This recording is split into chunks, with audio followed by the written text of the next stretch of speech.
The digital এডুকারে সবাইকে আবারও স্বাগত একটি নতুন ভিডিওতে। 2024 সালে দর্শন বিষয়ের প্রশ্নপত্রের সমাধান নিয়ে আমি চলে এসেছি। আজকে এই ভিডিওতে তোমাদের এমসিকিউ ও এসিকিউ প্রশ্নের সমাধান করে দেবো এবং পরবর্তী আরেকটি ভিডিওতে আমি বড় প্রশ্নের সমাধান করে দেবো, যাতে তোমরা বুঝতে পারো যে তোমাদের কত নাম্বার পেতে চলেছো। তোমাদের যে রিটেন পরীক্ষা 80 নম্বরে হয়েছে, সেখানে তোমরা কত নাম্বার পেতে চলেছো। বন্ধু বান্ধবীদের শেয়ার করতে একদমই ভুলবে না। আজকে দেখে নাও তোমাদের প্রথম প্রশ্ন কি হয়েছিল। ঠিক আছে, দেখো তোমাদের প্রথম প্রশ্ন, এমসিকিউ এর প্রথম প্রশ্ন এসেছে যে বৈধ অবরোহ যুক্তির সকল আশ্রয়বাক্য যদি সত্য হয় তাহলে সিদ্ধান্তটি কি হবে। একটি বৈধ অবরোহ যুক্তির যদি আশ্রয়বাক্য সত্য হয় তাহলে সিদ্ধান্তটা কি হবে, অবশ্যই সত্য হবে। তাহলে এটা হবে তোমাদের উত্তর। ঠিক আছে, মিথ্যা কখনোই হবে না। যখন আশ্রয়বাক্যগুলো সত্য তাহলে সিদ্ধান্ত অবশ্যই কি হয়ে যাবে, সত্য হয়ে যাবে। ঠিক আছে, তারপরে দেখো পরের প্রশ্ন। দেখো পরের প্রশ্ন হয়েছিল তোমাদের যে বৈধ অবরোহ যুক্তির সিদ্ধান্ত সত্য হতে পারে, আবার কি হতে পারে, মিথ্যাও হতে পারে। এই বক্তব্যটা কি, এটা সত্য। কারণ অবৈধ হওয়ার ক্ষেত্রে আমরা একটাই জানি যে যখন আশ্রয়বাক্য সত্য কিন্তু সিদ্ধান্ত কি হবে, মিথ্যা হবে, তখনই শুধু অবৈধ হয়, তাই না? এই সিকোয়েন্সটা বাদে প্রত্যেকটা ক্ষেত্রেই কিন্তু কি হবে, আমাদের অবরোহ যুক্তিটা সত্য হবে। তাহলে অন্য ক্ষেত্রেও আসতে পারে যেখানে আশ্রয়বাক্য মিথ্যা কিন্তু সিদ্ধান্ত সত্য, তাও তাহলে বৈধ হয়ে যাবে। ঠিক আছে, বা একটা আশ্রয়বাক্য সত্য আর একটা মিথ্যা আর সিদ্ধান্ত সত্য হতেই পারে। ঠিক আছে, তাহলে এটা হবে সঠিক উত্তর। পরবর্তী প্রশ্ন, তো একটি যুক্তির আশ্রয়বাক্যের সাহায্যে যাকে প্রমাণ করা হয়, আশ্রয়বাক্যের সাহায্যে যাকে প্রমাণ করা হয় তাকে বলা হয় সিদ্ধান্ত। কারণ আমরা জানি দুটি আশ্রয়বাক্য থেকে আমরা কি করি, সিদ্ধান্তকে প্রমাণ করার চেষ্টা করি। তাই তো, গেল এই প্রশ্নের উত্তর গেল। দেখো পরের প্রশ্ন। আই বচনের যে পদটি ব্যাপ্য হয়, আই বচন আমি বলেছি ব্যাপ্যতার প্রশ্ন আসা মানে তোমরা কি করবে, অ্যাসে বিনোপ করে নেবে। অ্যাসে বিনোপ। দেখো আই বচনের সাথে এন রয়েছে, আর এন মানে হচ্ছে নান, মানে কোনো পদকেই কি করে না, ব্যাপ্য করে না আই বচন। কোনো পদকে আই বচন কি করবে না, ব্যাপ্য করবে না। তাহলে কি আছে, উদ্দেশ্য বিধেয় প্রধান, ভুল, এদের কোনোটি নয়। ঠিক আছে, পরের প্রশ্ন দেখে নাও। পরের প্রশ্ন হয়েছে দ্বিমূল্য যুক্তিবিজ্ঞানে একটি বচন সর্বদাই। একটি বচন সর্বদাই কি হয়, বচন কখনো বৈধ অবৈধ হতে পারে না, নিশ্চিত সম্ভাব্য হতে পারে না, ব্যাপ্য অব্যাপ্য হতে পারে না। বচন কি হয় সর্বদাই, সত্য অথবা মিথ্যা, এটা আমরা জানি। ঠিক আছে, পরে নিরপেক্ষ বচনের বিরোধিতার প্রধান শর্ত হলো, বিরোধিতার প্রধান শর্ত আমি একটু উঠিয়ে নিই প্রশ্নটাকে উপরের দিকে। দেখো কি বলেছে, নিরপেক্ষ বচনের বিরোধিতার শর্ত, বিরোধিতা। আমরা যখন বচনের বিরোধিতা পড়েছি তখন আমরা জানি, বচনের বিরোধিতা বলতে গিয়ে বারবার বলেছি বচনের বিরোধিতার সংজ্ঞায় যে একই উদ্দেশ্য ও বিধেয়যুক্ত দুটি নিরপেক্ষ বচনের মধ্যে কি থাকবে, গুণ অথবা পরিমাণ অথবা গুণ ও পরিমাণ উভয়েরই পার্থক্য থাকবে। যখন তখনই কি হবে, দুটি বচনকে আমরা পরস্পর বিরোধী বলবো। তাহলে কি বলেছে, কেবল গুণের পার্থক্য, কখনোই নয়। কেবল পরিমাণের পার্থক্য, কখনোই নয়।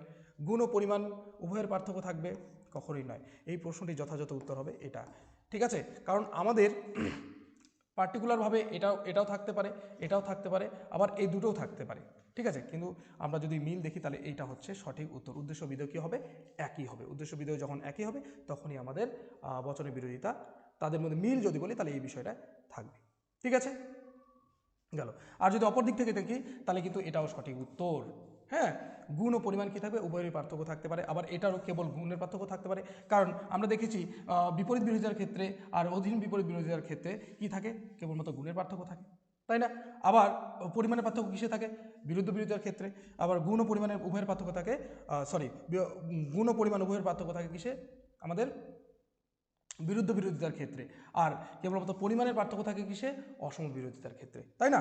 আর যদি সকল বিরোধিতার ক্ষেত্রে যদি আমরা দেখি, সেটা হচ্ছে উদ্দেশ্য আর বিধেয় কি থাকবে, সবসময় এক থাকবে। তাহলে বিরোধিতার প্রধান শর্ত হচ্ছে উদ্দেশ্য বিধেয় এক থাকা। পরের প্রশ্ন দেখে নাও।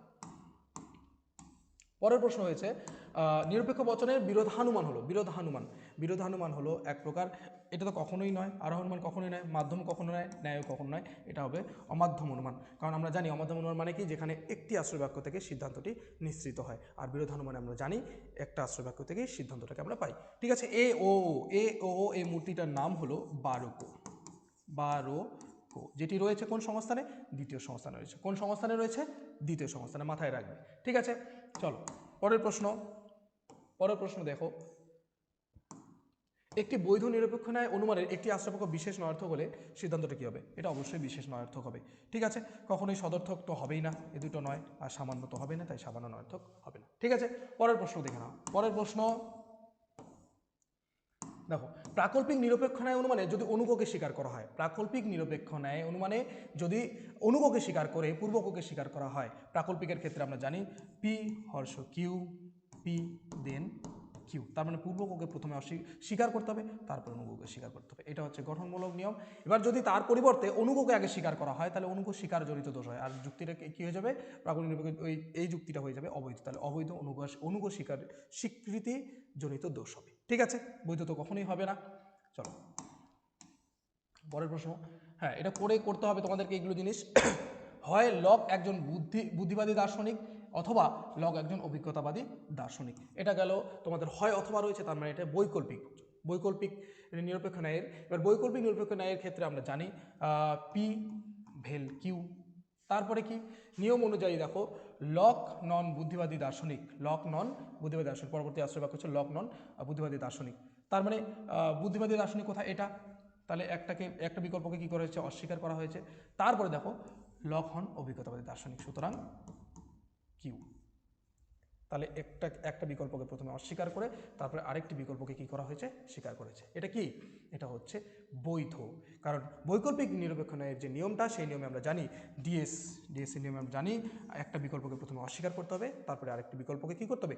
স্বীকার করে নিতে হবে। যদি আমরা বিকল্পকে আগে স্বীকার করিনি, তাহলে বিকল্প স্বীকারজনিত দোষ হয়, তাহলে এটা হবে বৈধ। ঠিক আছে, পরবর্তী দেখে নাও। পরবর্তী দেখে নাও কি আছে? সকল অয়েস হয় অপি, তাই তো? তাহলে এটা কোন বচন? এ বচন। এ বচনে বুলীয় ভাষ্য কি? এ বচন S P bar equal to 0।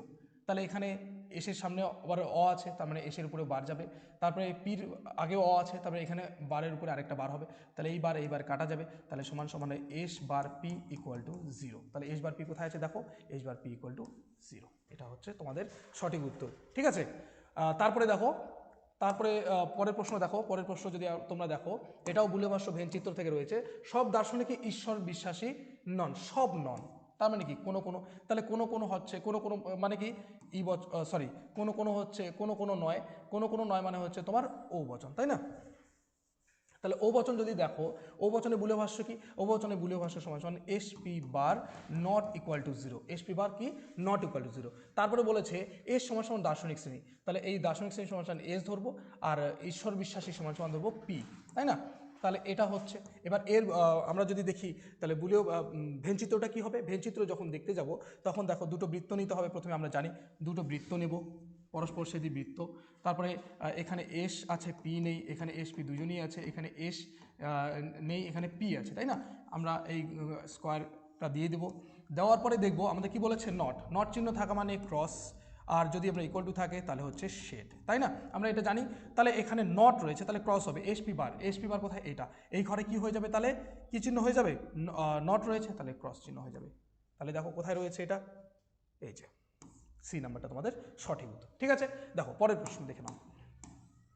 পরের প্রশ্ন রয়েছে তোমার কি রয়েছে? বলেছে নট আজ শুক্রবার নয়, আজ শুক্রবার নয়। তাহলে এটা কি? এই যে আমরা নিষেধক বচন ব্যবহার করেছি, তার মানে এটা কি? যৌগিক বচন একটা, আর এটা সত্যাপেক্ষক বচনের অংশ। এক প্রকার সত্যাপেক্ষক বচন। অসত্যাপেক্ষক কখনোই হবে না, নিরপেক্ষ বচন তো কখনোই নয়, আর সরল বচন তো কখনোই নয়। ঠিক আছে, পরের প্রশ্ন দেখে নাও। এটাও করে নিতে হবে। বলেছে কি? যদি পি হর্ষ কিউ মিথ্যা, তার মানে পি হর্ষ কিউ মিথ্যা, এফ, তার মানে কি? আমরা জানি হর্ষের সূত্র কি? টি এফ এ সমান সমান এফ, তাই না? তাহলে এটা কি হবে? পি ভেলটা কিউ, তাহলে কি হবে? তাহলে পির মান যদি টি হয়, আর এই এফ এর মান যদি এফ হয়, তাহলে এটার মান কি হবে? আর ভেলের সূত্র কি? F F F F F F. তাহলে এখানে কি এফ এফ আছে? নেই। এটা তাহলে কি হয়ে যাবে? টি হয়ে যাবে, তাই না? কি হয়ে যাবে? টি হয়ে যাবে। যদি এভাবে না পারো, তাহলে সত্য সারণী করে দেখো। এখানে সত্য সারণী করে দেখাচ্ছি। ঠিক আছে, দেখো। তারপর বলছে পি হর্ষ কিউ, তারপর পি ভেল কিউ। ঠিক আছে, দেখো দুটো আছে, ভেরিয়েবল দুটো আছে, তার মানে টি টি এফ এফ।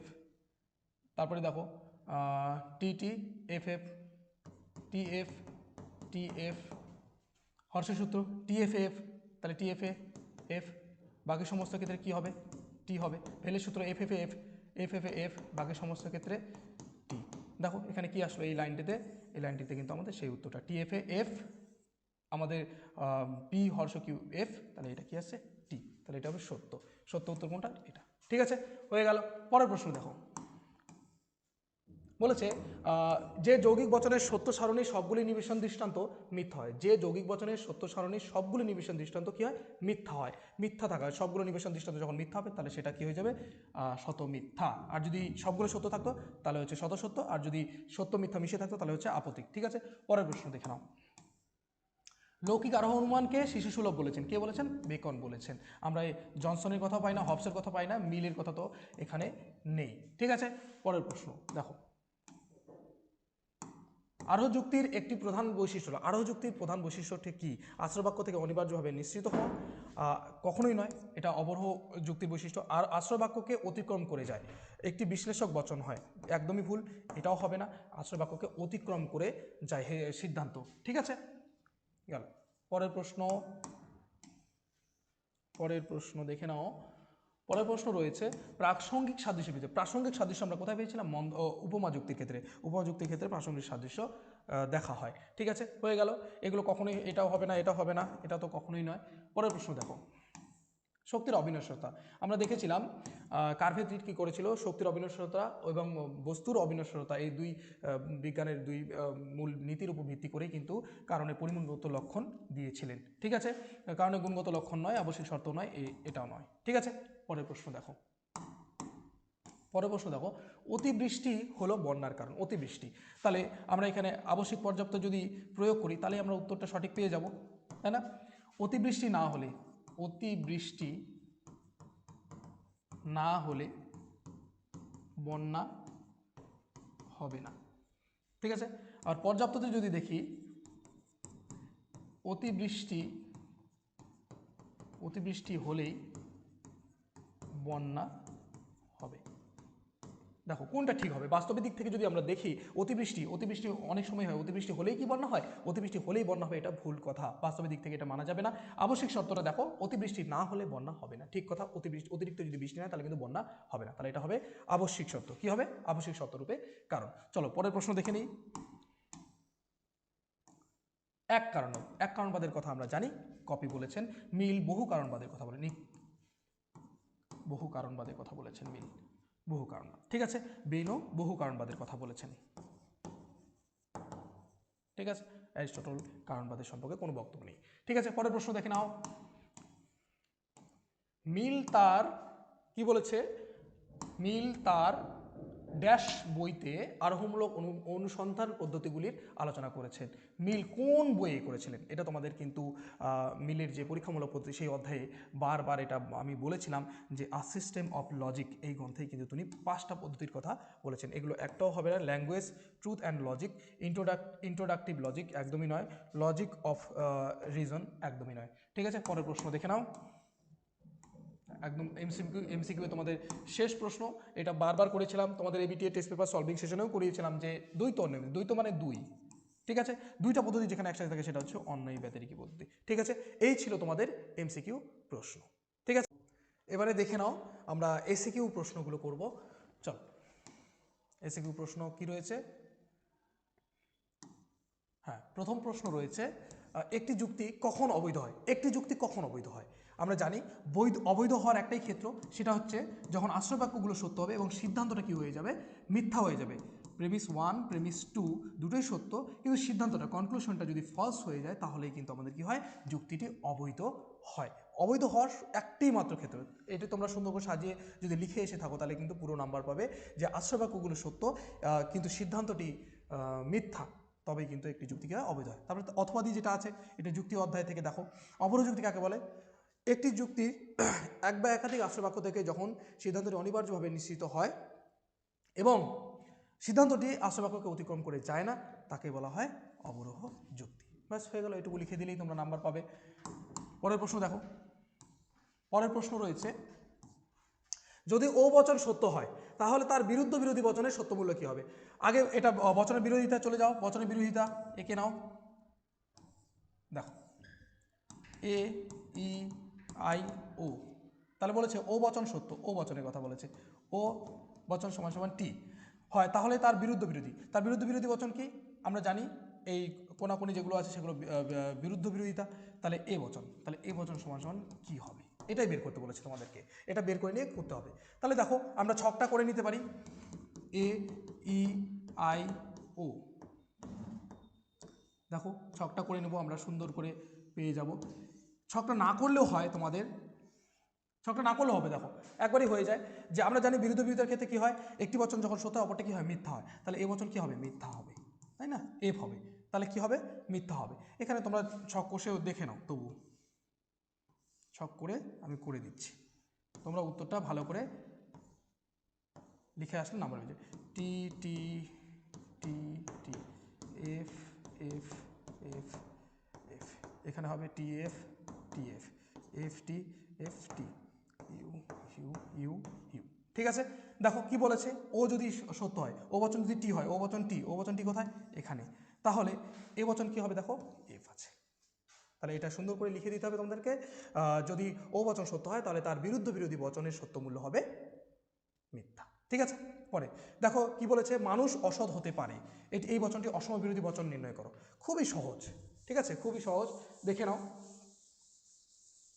কি বলেছে, এই বচন বিরোধিতা থেকে দিয়েছে এটা, বলেছে মানুষ অসৎ হতে পারে, মানুষ অসৎ হতে পারে তার মানে কি, কোনো কোনো কোনো কোনো মানুষ হয় অসৎ, তাই না, তো এটা কোনো কোনো হয় আছে, কোন বচন, এটা হচ্ছে আই বচন, তা আই বচনের অসম বিরোধী বচন, আই বচন কোথায়, এটা, এর অসম বিরোধী বচন কি, এ, তাহলে উত্তর হবে এর অসম বিরোধী বচন নির্ণয় করলাম আমরা, এই বচন করে দেবো, তাহলে এখানে এই বচন করে দেবো, সকল মানুষ হয় অসৎ, এই হচ্ছে আমাদের কিন্তু এই প্রশ্নটার উত্তর হয়ে গেল, ঠিক আছে। এভাবে যদি তোমরা লিখে আসো তাহলে অবশ্যই পুরো নাম্বার পেয়ে যাবে। দেখো পরের প্রশ্ন, দেখো পরের প্রশ্ন কি বলেছে, পরের প্রশ্ন বলেছে অ্যারিস্টটলের মতে বচনের বিরোধিতা কয় প্রকার, অ্যারিস্টটল দুই প্রকার বিরোধিতাকে স্বীকার করেছে, বিপরীত এবং বিরুদ্ধ, অসম বিরোধিতা এবং অধীন বিপরীত বিরোধিতাকে কিন্তু উনি স্বীকার করেননি, প্রকৃত বিরোধিতা বলেননি। বিরুদ্ধ পদ কাকে বলে, বিরুদ্ধ পদ কাকে বলে, মূল পদ এবং তার পরিপূরক পদকে একত্রে, মূল পদ প্লাস পরিপূরক পদ, দুটিকে একত্রে বলা হয়, দুটিকে একত্রে বলা হয়, একত্রে বিরুদ্ধ পদ বলা হয়, বলা হয়, যেমন সৎ প্লাস অসৎ সমান এটাই হচ্ছে বিরুদ্ধ পদ, ঠিক আছে, এটি হচ্ছে মূল পদ এবং এর বিরুদ্ধ পরিপূরক পদ হচ্ছে অসৎ, সমান সমান বিরুদ্ধ পদ বলা হয়, ঠিক আছে। কোনো বস্তুই যুগপদ ভালো এবং উত্তেজক নয়, কোনো যুগপদ কথার মানে হচ্ছে একসঙ্গে, একসঙ্গে, এই একসঙ্গে এই জাতীয় শব্দ থাকলে আমাদেরকে কোন বচনে করতে হবে, ই বচনে করতে হবে, তার মানে কি এটা কোন বচন যাবে, ই বচনে যাবে, কোন বচনে যাবে, ই বচনে যাবে, দেখে নাও এটাকে যদি আমরা ই বচনে করি, আগে বচন করে নিই, তারপর বলছে ব্যাবর্তন, ব্যাবর্তন মানে কি, বিবর্তন করতে হবে, তাহলে দেখো কোনো ভালো বস্তু নয় উত্তেজক বস্তু, তাই না, তাহলে এটা কোন বচন হলো, ই বচন, ই বচনের বিবর্তন কিস হয় আমরা জানি, এ বচন হয় ই বচনে, ই বচন হয় এ বচনে, আই বচন হয় ও বচন, ও বচন হয় আই বচনে, তাই না, তাহলে আমরা কোন বচনে যাব, এ বচনে যাব, তার মানে কি হবে সকল, আর বিবর্তনের নিয়ম কি, উদ্দেশ্যের জায়গা থাকে, ভালো বস্তু, তারপরে কি হবে, হয়, তাই না, এবার আমাদের বিধেয় পদের কি হয়, বিরুদ্ধ পদ, অউত্তেজক বস্তু, অউত্তেজক বস্তু, এই বচন, বাস এটা লিখলেই তোমরা কিন্তু 1 নম্বর পেয়ে যাবে, ঠিক আছে, বুঝতে পারলে আশা করি। পরের প্রশ্ন দেখে নাও, একটি গঠনমূলক প্রাকল্পিক নিরপেক্ষ ন্যায় কখন বৈধ হয়, একটি গঠনমূলকের নিয়ম কি ছিল, পি হর্ষ কিউ, পি সুতরাং কিউ, এটা হচ্ছে এমপি, গঠনমূলকের ক্ষেত্রে যে মূর্তি আসে বৈধ হলে সেটা হচ্ছে এমপি, আর এই নিয়মটা মানলেই কিন্তু একটি গঠনমূলক প্রাকল্পিক নিরপেক্ষ ন্যায় কি হয়, বৈধ হবে। তাহলে বলে দিতে হবে কি, এটা কি করে লিখবো, একটি গঠনমূলক প্রাকল্পিক নিরপেক্ষ ন্যায় বৈধ হয় যখন কি করা হয়, তার পূর্বককে স্বীকার করে সিদ্ধান্তে কী করা হয়, অনুককে স্বীকার করা হয়, তখনই একটি গঠনমূলক প্রাকল্পিক নিরূপণে বৈধ হয়। বাস এবার লিখে দেবে, হয়ে যাবে। তারপরে বিসংবাদী বৈকল্পিক বলতে কি বোঝো? বিসংবাদী বৈকল্পিক, বিসংবাদী বলতে কি, যে বৈকল্পিক বচনের ক্ষেত্রে দুটি বিকল্প একের সঙ্গে কি হতে পারে না, সত্য হতে পারে না, সত্য হতে পারে না, তাকে বলা হয় বিসংবাদী বিকল্প। ঠিক আছে, তারপরে দেখো একটি বিসংবাদী বৈকল্পিক বচনের উদাহরণ দাও। রাম মৃত অথবা জীবিত। রাম মৃত, সুতরাং কি না, রাম জীবিত, রাম মৃত নয় করে দাও, রাম জীবিত। কি করতে হবে, বৈকল্পিকের ক্ষেত্রে আমরা যদি নিয়ম দেখি, ডিএস এর নিয়ম দেখি, তাহলে কিন্তু প্রথমে একটা বিকল্পকে অস্বীকার করে তারপরে আরেকটা বিকল্পকে স্বীকার করতে হবে, তাই না? ঠিক আছে, এরকম করে উদাহরণটা দিয়ে দিলেই তোমাদের কিন্তু হয়ে যাবে। এখানে যদি ওই নিয়ম দেখার কোনো দরকার নেই, খালি তোমরা একটা উদাহরণ দিয়ে দিলেই হয়ে যাবে। ঠিক আছে, পরিপূরক শ্রেণী, মূল পদের মূল শ্রেণীর বিরুদ্ধ শ্রেণীকেই বলা হয় পরিপূরক শ্রেণী। যেমন মানুষ, মানুষ এই শ্রেণীর মূল শ্রেণীর এর বিরুদ্ধ শ্রেণী হচ্ছে অমানুষ, তাহলে মূল শ্রেণীর বিরুদ্ধ শ্রেণীকে বলা হয় পরিপূরক শ্রেণী। বুঝতে পারলে? পরের প্রশ্ন, পরের প্রশ্ন দেখো, শূন্যগর্ভ শ্রেণী। শূন্যগর্ভ মানে কি, যে শ্রেণীর একটি সদস্য বাস্তবে কি থাকবে না, বাস্তবে অস্তিত্ব থাকবে না, তাকে বলা হয় শূন্যগর্ভ শ্রেণী। যেমন পক্ষীরাজ ঘোড়া, পক্ষীরাজ ঘোড়া, পক্ষীরাজ ঘোড়া, তারপর আকাশ কুসুম, আকাশ কুসুম, আকাশ কুসুম। ঠিক আছে, এই সমস্ত কিছু আরও রয়েছে, মৎস্যকন্যা ইত্যাদি। হ্যাঁ, এবারে পরের প্রশ্ন দেখে নাও, ভেনচিত্রে প্রকাশ করো অধার্মিক কবি আছেন। এটাকে আগে কী করবো, বচনে করে নেব। বচনে যদি করি, এখানে আছেন আছে, আর আমরা জানি আছে আর নেই নিয়মে আমরা দেখেছি যে যদি আগে বিশেষণ থাকে তাহলে কিন্তু আই বচনে যাবে, আর যদি বিশেষ্য পদ থাকে তাহলে এ বচনে যাবে। এটা বিশেষণ আছে, অধার্মিকটা কি একটা বিশেষণ, তাহলে কি হবে, কোনো কোনো কোনো কোনো কবি হয় অধার্মিক, এটা হচ্ছে আই বচনে গেল। কোন বচনে গেল, আই বচন। এবার আমাদের বলে দিয়েছে যে ধার্মিক শ্রেণী সমান সমান পি ধরতে হবে, তাই না? পি, আর কবি সমান সমান কি ধরতে হবে, এস ধরতে হবে।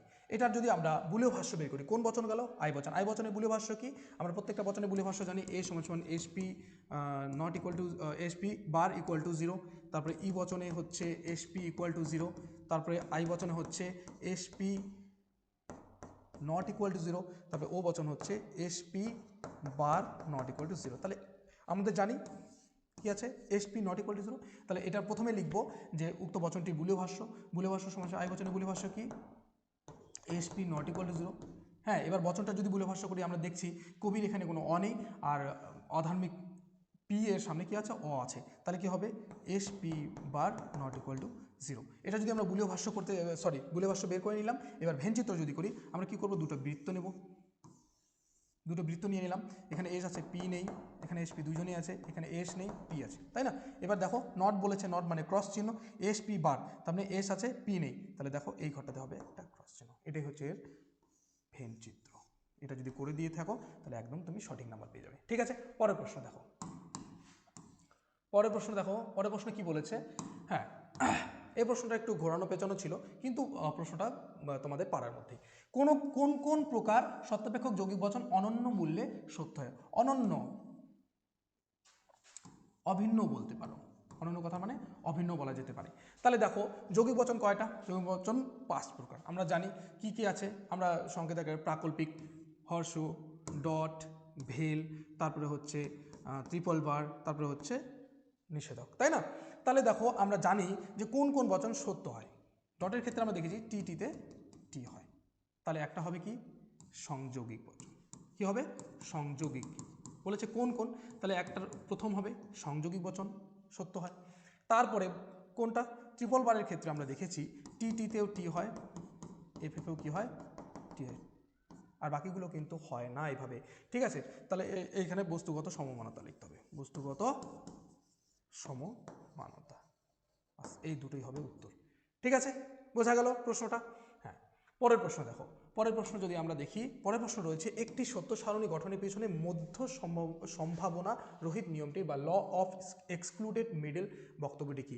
ল অফ এক্সক্লুডেড মিডল এর অর্থ হচ্ছে যে একটা স্টেটমেন্ট কি হতে পারে না, সত্য হতে পারে না, অথবা সত্য হবে অথবা কি হবে, মিথ্যা হবে, অথবা মিথ্যা হবে। সত্য হতে পারে আবার মিথ্যা হতে পারে। তাহলে আমরা সত্য সারণী করতে গিয়ে দেখেছি, সত্য সারণীকে যখন মূল স্তম্ভে একটা কি বলে, একটা বচন যখন সত্য হয় আবার মিথ্যাও হয় কিছু কিছু ক্ষেত্রে, তখন কিন্তু আমরা কি বলি, আপতিক বলি। তাহলে হবে সেটা অনির্দিষ্ট, মূল বক্তব্য হচ্ছে তাহলে এর অনির্দিষ্ট। তবে দেখো একটি বৈকল্পিক বচনের নিষেধ কি বচন? সংযোগিক বচন, সংযোগিক বচন। এটা পড়ে গেছো আশা করি, সংযোগিক বচন। ঠিক আছে, পরের প্রশ্ন, আরোহ অনুমানের আকারগত ভিত্তি কি? বস্তুগত ভিত্তিগুলো ছিল পর্যবেক্ষণ ও পরীক্ষণ, এবং আকারগত ভিত্তি কি কি? প্রকৃতির একরূপতা নীতি, প্রকৃতির একরূপতা নীতি, একরূপতা নীতি এবং ও কার্যকারণ নিয়ম, কার্যকারণ নিয়ম, নীতি লিখে দাও। ঠিক আছে, এই হচ্ছে উত্তর। ঠিক আছে, পরের প্রশ্ন দেখো, চলো পরের প্রশ্ন চলে যাই। পরের প্রশ্ন সামান্যীকরণ বলতে বলছে বিশেষ বিশেষ দৃষ্টান্ত থেকে যখন একটি সামান্য সংযোগ বচনকে সিদ্ধান্ত হিসেবে প্রতিষ্ঠা করা হয়, তার যে প্রক্রিয়া, সামান্য সংযোগ বচনকে নিঃসরণ করার যে প্রক্রিয়া, তাকে বলা হয় সামান্যীকরণ। ঠিক আছে, তারপরে বৈজ্ঞানিক আরোহ অনুমানের সিদ্ধান্ত কী রূপ হয়? সামান্য সংশ্লেষক বচন, সামান্য সংশ্লেষক বচন হয়। ব্যাস হয়ে গেল।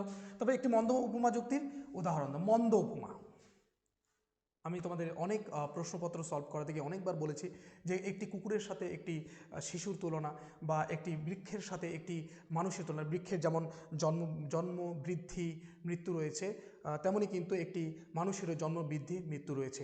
সেই সঙ্গে তাহলে বলা হচ্ছে মানুষের মধ্যে একটি অন্য গুণ রয়েছে, সেটা হচ্ছে বুদ্ধি, তাহলে বৃক্ষেরও কি থাকবে, বুদ্ধি থাকবে। এটাই হচ্ছে মন্দ উপমা যুক্তি। ঠিক আছে, উপমা যুক্তি মূল্যায়নের একটি মানদণ্ড কি? সাদৃশ্যের প্রাসঙ্গিকতা। বারবার তোমাদের বলেছি, সাদৃশ্যের প্রাসঙ্গিকতা, সাদৃশ্যের প্রাসঙ্গিকতা, এটাই হচ্ছে কিন্তু উপমা যুক্তি মূল্যায়নের একটি মানদণ্ড। ঠিক আছে, পরের প্রশ্ন দেখো, আবশ্যিক শর্তের একটি উদাহরণ দাও।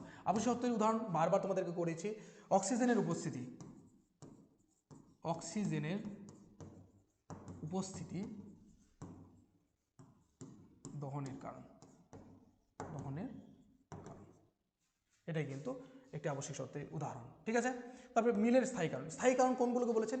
যে কারণগুলো কোনো ঘটনা ঘটার সময় যে কারণগুলোকে পরিবর্তন করা যায় না, যেগুলো চিরাচরিতভাবে থাকবেই, আমাদের জীবনে যত ঘটনা ঘটবে সেগুলোকে বলা হবে, সেই ঘটনাগুলোকে মিল বলেছেন, স্থায়ী কারণ বলেছেন, সেই কারণগুলোকেই। ঠিক আছে, যেমন মধ্যাকর্ষণ শক্তি, চাপ, তাপ, এই সমস্ত কিছু কিন্তু স্থায়ী কারণ। বাস এটা সুন্দর করে সাজিয়ে গুছিয়ে লিখলেই কিন্তু তোমাদের নাম্বার। বহু কারণবাদের সমর্থক কারা?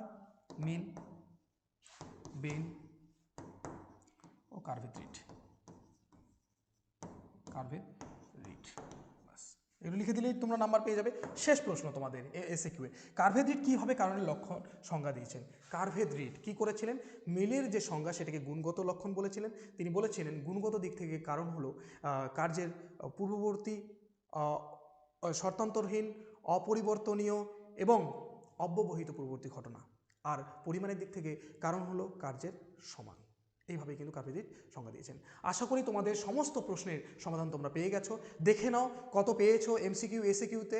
আর এরপরে আমি নিয়ে আসতে চলেছি তোমাদের বড় প্রশ্নের লজিক, বচন, তারপরে তোমাদের আবর্তন বিবর্তন, তারপরে নিরপেক্ষ ন্যায়, মিলের পদ্ধতি এবং আরোহমূলক দোষ, এই অধ্যায়ের সমাধান নিয়ে। ঠিক আছে, অবশ্যই ভিডিওটি ভালো লাগলে লাইক, কমেন্ট, শেয়ার করতে ভুলবে না। অবশ্যই তোমাদের বন্ধুবান্ধবদেরকে শেয়ার করো। ঠিক আছে, তাহলে দেখা হচ্ছে পরবর্তী একটি ভিডিওতে। ধন্যবাদ।